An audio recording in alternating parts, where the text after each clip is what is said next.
Hello everyone, my name is Payal Singh. I belongs to Alwar, Rajasthan. Though I've been brought up in different states of the country because of my father's job, who has been currently serving in the Indian Army. Talking about my NEET journey, this year in NEET 2025, I have scored 543 marks with All India rank of 15,434. This was my second attempt at NEET UG. For the first attempt, I did my preparation from Akash Institute, Amritsar branch, along with my 11th and 12th standard. And in the first attempt in NEET 2024, I scored 627 marks.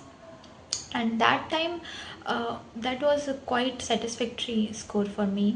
उस वक्त हमने जिन भी teachers से contact करके पूछा था कि sir can we expect selection at this score, then everybody was like yes, you'll get good enough rank to get some GMC. But unexpectedly जब result आया, my rank was around 50,000. So उस rank पे general category में कोई college नहीं मिल सकता था. Then parents से डिस्कस किया कि क्या करना चाहिए अब. देन वी डिसाइडेड कि let's give it one more try, अगले साल अच्छा कर सकते हैं. तो ड्रॉप लेने का डिसाइड किया. उसके बाद तभी we shifted to Alwar also, which is my home town. यहाँ पर आकर हमने डिफरेंट इंस्टीट्यूट्स विज़िट किए. और जब आकाश इंस्टीट्यूट अलवर ब्रांच विज़िट किया, वहाँ पर विकास सर मिले. उन्होंने ही ओरिएंटेशन लिया था, मुझे सब चीज़ें एक्सप्लेन की थी, कैसे हम ये ड्रॉप ईयर में काम करने वाले हैं, कैसे सारा सिलेबस कवर होगा, कैसे स्ट्रैटेजी से हम काम करेंगे. और उन्होंने मोटिवेट किया कि एक अच्छा कमबैक हम दे सकते हैं 2025 में. तो उसके बाद वो चीज़ काफ़ी सही लगी मुझे, और उसके बाद मैंने एडमिशन ले लिया. उसके बाद नीट 2025 की मेरी जो पूरी जर्नी रही है वो टोटली विकास सर के मेंटरशिप में रही है. वो हमारी क्लास के मेंटरशिप भी थे, और पर्सनली भी वो हर पॉइंट पे उन्होंने मुझे गाइड किया है. हर पेपर के बाद मतलब सर पूछते ही थे कितना स्कोर आ रहा है. वो पेपर को एनालाइज़ करते थे कि पेपर टफ़र साइड में था, इजी साइड में था, इस पेपर में कितने मार्क्स आने चाहिए, आइडियली उतने आ रहे हैं तो वेल एंड गुड, उसको कैसे अब आगे इम्प्रूव करें, नहीं आ रहे हैं तो कहाँ गलती हो गई, कैसे कॉन्सेप्ट गलत हो रही है, कैलकुलेशन गलत हो रही है, या फिर कोई जल्दी में रीड करना कुछ पॉइंट्स छूट जा रहे हैं, रीडिंग में प्रॉब्लम आ रही है. जो भी प्रॉब्लम आ रही है वो उसको अच्छे से एनालाइज़ करते थे. उन्होंने एक पेपर को इतना टाइम देकर एनालाइज़ किया है. सर हमेशा से बोलते थे कि तुम्हें मोटा हर चीज़ आता ही है, तभी तुमने 627 स्कोर कर लिया लास्ट ईयर. अब हमें बहुत बारीक डिटेल्स पे काम करना है. अब हम इग्नोर नहीं कर सकते एक भी पॉइंट. तो सर हर पेपर के बाद इतना टाइम देते थे, एक पेपर को ऐसे करते थे कि जैसे ये लास्ट पेपर ही है, उस अकॉर्डिंग देना है, और कोई गलती हम लोग अफोर्ड कर ही नहीं सकते. तो उस तरह से सर ने मेरा हर स्टेज पे बहुत साथ दिया है, बहुत अच्छे से मेंटरशिप की है. कुछ और पॉइंट्स हैं, जैसे कि सर की जो क्लासेस होती थी वो इतनी इंटरेस्टिंग होती थी, इतनी फ़न क्लास होती थी कि कभी किसी का फ़िज़िक्स की क्लास स्किप करने का तो किसी का मन कर ही नहीं सकता, कोई कभी बंक नहीं कर सकता फ़िज़िक्स की क्लास. ऑल्सो एक और चीज़ जो मैं पॉइंट करना चाहती हूँ वो ये है कि जैसे ये मेरे को लगता है बहुत ज़्यादा होता ही है ड्रॉपर्स के साथ. हमें ऐसा लगता है कि है ना 11th-12th में हमने पढ़ ही लिया ये चीज़ें, तो जैसे कुछ चैप्टर्स हैं, स्पेशली जो इनिशियल चैप्टर्स होते हैं 11th के, कि यार ये तो आते ही हैं, इसमें तो बस मैं घर में बैठ के क्वेश्चन प्रैक्टिस ही कर लूँगी, वही इनफ होगा, इसकी क्लास अटेंड करके क्यों टाइम वेस्ट करना, ये वाला थॉट आता था. बट मैंने मम्मी भेज देती थी ज़बरदस्ती, तो चली ही जाती थी. और जब जाती थी और वो चैप्टर ख़त्म होता था या वो पूरी क्लास ख़त्म होती, तो कभी ऐसा नहीं होता था कि उस क्लास के एंड में मुझे ये फ़ील हुआ हो कि बहुत मेरा टाइम वेस्ट हो गया, मैं घर में पढ़ लेती. वो क्लास, उस क्लास में मुझे कुछ ना कुछ ऐसे टॉपिक मिल ही जाते थे जो मुझे लगता था इसमें ये चीज़ें भी हो सकती थी जो मुझे नहीं पता थी. मतलब ये चीज़ मुझे बहुत अच्छी लगती थी. अगर मैं कोई क्लास स्किप कर भी दूँ तो मुझे रिग्रेट होता था कि यार सर ने पक्का कुछ चीज़ें ऐसी बताई होंगी जो मुझे नहीं आती थी और अब वो मेरी स्किप हो गई. तो फिर मैं सर से बाद में टाइम लेके पूछती थी, और सर हमेशा ही समझाते ही थे. कभी उस चीज़ में तो सर ने कभी लापरवाही नहीं की. उनको पता होता था कि इस बच्चे ने क्लास मिस किया, कौन एब्सेंट है, तो वो पूछते थे क्या रीज़न रहा है, जहाँ डाउट है पूछो.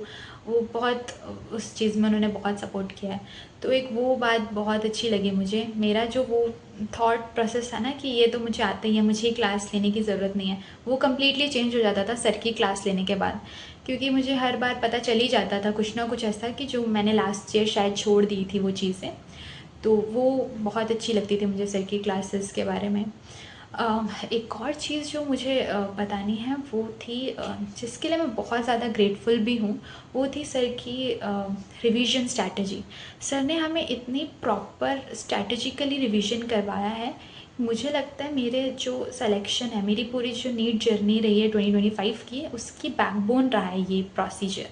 उन्होंने क्या किया था, जब हम लोग almost 11th more than half cover कर चुके थे, तो सर ने एक प्लानर बनाया और हमसे डिस्कस किया, और ये प्रॉपरली पूरा क्लास में डिस्कस होता था। ऐसा नहीं है कि मतलब उन्होंने 4-5 बच्चों को, या उनको लगता है कि ये कुछ 6-7 बच्चे इन्हीं का सिलेक्शन हो सकता है तो सिर्फ इन्हीं को बताएंगे, ऐसा कभी भी नहीं होता था। मतलब ये पार्शियलिटी वाली वर्ड तो कभी भी नहीं आता था। हर चीज़ क्लास में ओपनली डिस्कस होती थी। मैंने देखा है टीचर्स करते हैं, लाइक काफ़ी टीचर्स करते हैं जो उनको लगता है कि ये बच्चे अच्छे रैंक ला सकते हैं तो उनको ज़्यादा अटेंशन देते हैं, या उनको ही ज़्यादा पर्सनलाइज चीज़ें बताते हैं। बट विकास सर कभी ऐसा नहीं करते थे। उन्होंने हर चीज़ प्रॉपरली क्लास में ओपनली डिस्कस की है।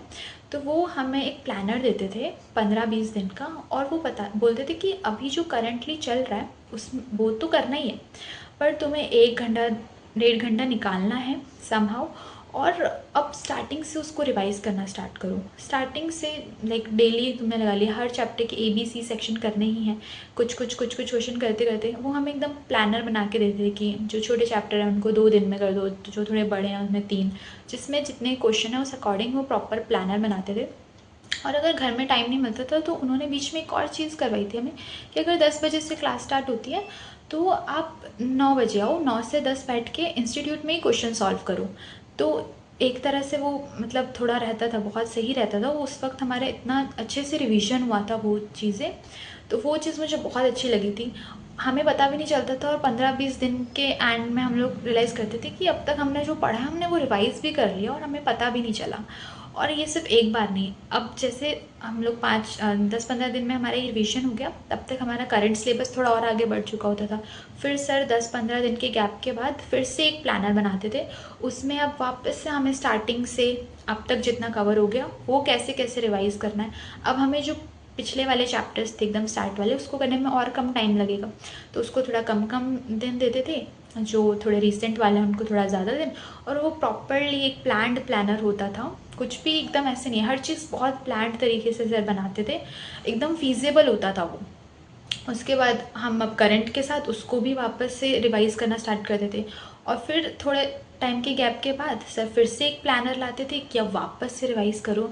तो ऐसा करते करते बिलीव मी, जब हमारी फाइनल टेस्ट सीरीज़ स्टार्ट हुई थी उससे पहले हम लोग का ये पूरा फिज़िक्स का नोट्स रिवाइज़ करते थे और मॉड्यूल सॉल्व करते थे। ये ऑलमोस्ट हमारा 3 से 4 बार रिवीजन हो चुका था, और उस वक्त जो हमारा कॉन्फिडेंस बढ़ा था, मतलब सारा क्रेडिट सर को जा रहा है इस चीज़ का, लिटरली। मतलब हम खुद से कभी नहीं कर सकते थे। मैं हो सकता है ऐसा करती कि जो चैप्टर करंट चल रहा है उसके ही एक्स्ट्रा क्वेश्चंस कर लेती, कोई और बुक लगा लेती, बट इतना स्ट्रैटेजिकली रिवीजन मैं कभी नहीं कर सकती थी। मुझे लगता है जो मेरे 11th-12th में लूप होल्स रहे थे वो यही सब रहा था कि मैंने ढंग से रिवीजन नहीं किया। बट इस साल सर ने जिस तरह से हैंडल किया, मतलब सर की मेंटरशिप में मैंने इतनी अच्छे से हर चीज़ की है, मुझे बिल्कुल भी किसी चीज़ का रिग्रेट नहीं रहा। तो ये इस चीज़ के लिए तो मैं बहुत ज़्यादा ग्रेटफुल हूँ। सर ने जितना स्ट्रैटेजिकली हमें रिवीजन करवाया, मेरे को लगता है हर बच्चा यहीं पे लैक करता है और सर ने बस हमें वहीं संभाल लिया। तो ये सबसे बहुत ज़्यादा अच्छी स्ट्रैटेजी थी सर की। और सिर्फ एकेडमिक्स की ही बात नहीं है, नॉन एकेडमिक सपोर्ट भी सर की तरफ से हमेशा ही रहा है। एक और चीज़ मैं बताना चाहती हूँ कि डाउट्स जो थे, मतलब मुझे कभी भी अगर मैं घर में कुछ सॉल्व कर रही हूँ, मॉड्यूल सॉल्व कर रही हूँ और मुझे कहीं क्वेश्चन फंस गया, तो मैं उसको तभी क्लिक करके सर को भेज देती थी और सर रिप्लाई भी करते थे। बहुत लेट भी हो जाता था, 10, साढ़े 10, 11 बजे कभी भी भेज दो, अगर सर के पास उस वक्त टाइम होता था सर भेजते थे, और मेजरली भेजते ही थे। बहुत कम ऐसा होता था कि अगर वो नहीं भेज पाते तो अगले दिन वो क्लास में उनको याद हमेशा रहता था कि इस बच्चे ने ये क्वेश्चन भेजा है, और वो बोलते थे कि तुम्हारा क्वेश्चन है वो पूछ के जाना, या फिर आंसर है मेरे से वो ले लो, जो भी है। बट उन वो कभी भी हमारे डाउट्स बताने में उन्हें कभी भी बिल्कुल भी ढील नहीं दी है, बिल्कुल लापरवाही नहीं की है, जब पूछा तभी बता दिया। तो वो एक बहुत, मतलब मुझे लगता है मेरे को 11th-12th में कभी ऐसा सपोर्ट नहीं मिला था, मतलब कि आप जब डाउट पूछ रहे हो तभी मिल गए, कि सिर्फ डाउट काउंटर पर ही बताएंगे, ऐसा कुछ भी नहीं है, जब डाउट है तब क्लियर करो। ऑल्सो कि नीट रिज़ल्ट के बाद लाइक इतना पैनिक सिचुएशन हो गई थी 2025 के बाद, इतना अनएक्सपेक्टेड पेपर था। फिज़िक्स का तो बहुत ही ज़्यादा अनएक्सपेक्टेड पेपर था।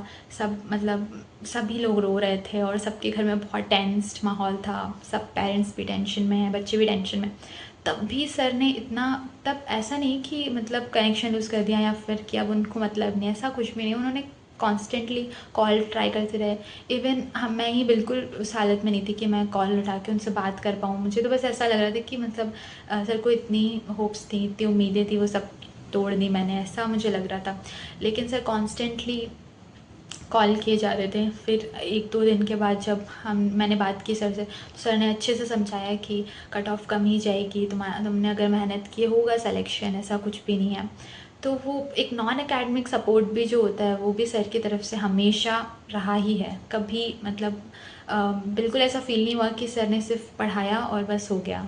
कभी भी अगर आपको कोई भी इमोशनल हेल्प चाहिए, सर हमेशा उसके लिए रहते ही हैं अवेलेबल। ऑल्सो अभी जैसे रिज़ल्ट्स भी आ गए हैं और काउंसलिंग भी चल रही है, तो काउंसलिंग में भी सर इतनी हेल्प कर रहे हैं, कैसे तुम्हें प्रेफरेंस लिस्ट बनानी है, कैसे काउंसलर को कांटेक्ट करना है, सारी चीज़ में वो अब तक हेल्प कर रहे हैं। तो मेरी जर्नी में तो सर का बहुत ही बड़ा सपोर्ट रहा है।